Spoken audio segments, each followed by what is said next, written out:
Maintenant, encore quelque chose de très important pour nos frères dans le service dans le monde entier.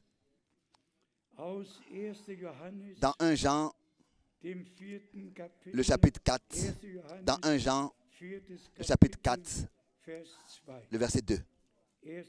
1 Jean, chapitre 4, verset 2. Reconnaissez à ceci l'Esprit de Dieu.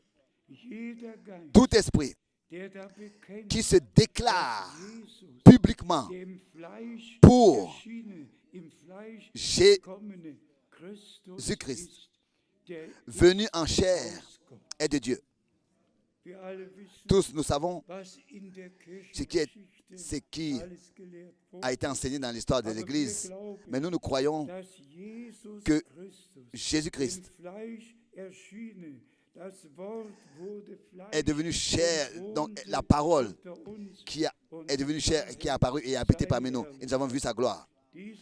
Pour Jésus-Christ venu en chair est de Dieu. Et ce texte se réfère à la première venue de notre bien-aimé Seigneur et Rédempteur. Écoutez bien. Et ici, nous avons de nouveau des problèmes avec les traductions. Dans 2 Jean,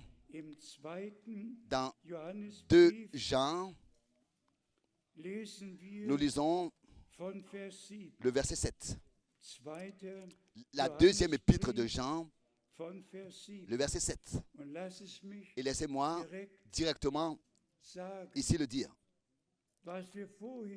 Ce que nous avons lu tout à l'heure se référait à la première venue du Seigneur.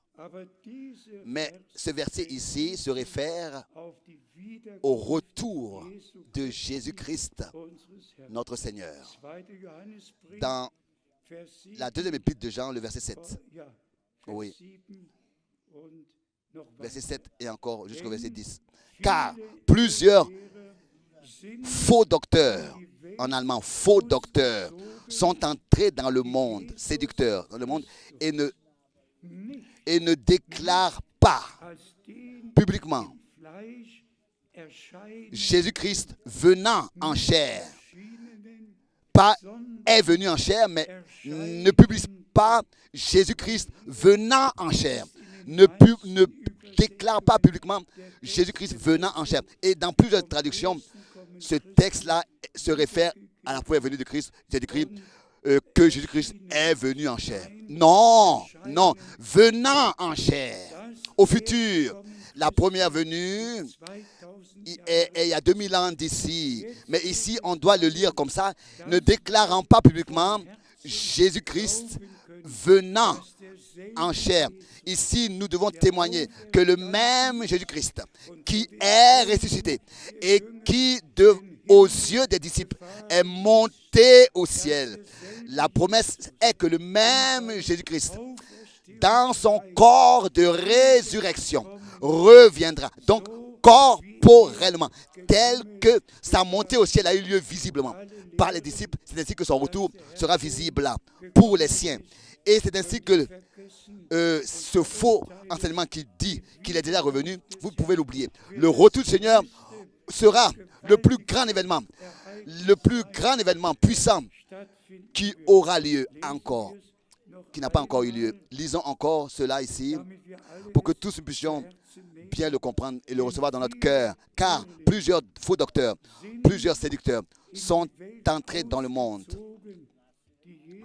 ne déclarant pas publiquement Jésus-Christ venant en chair. Ne publiant pas que Jésus-Christ reviendra en chair. Ça, c'est très important. Ne publiant pas que Jésus-Christ reviendra en chair.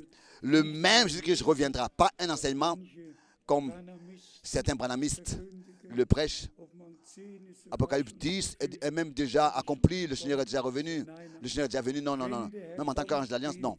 Quand le Seigneur reviendra, nous serons enlevés.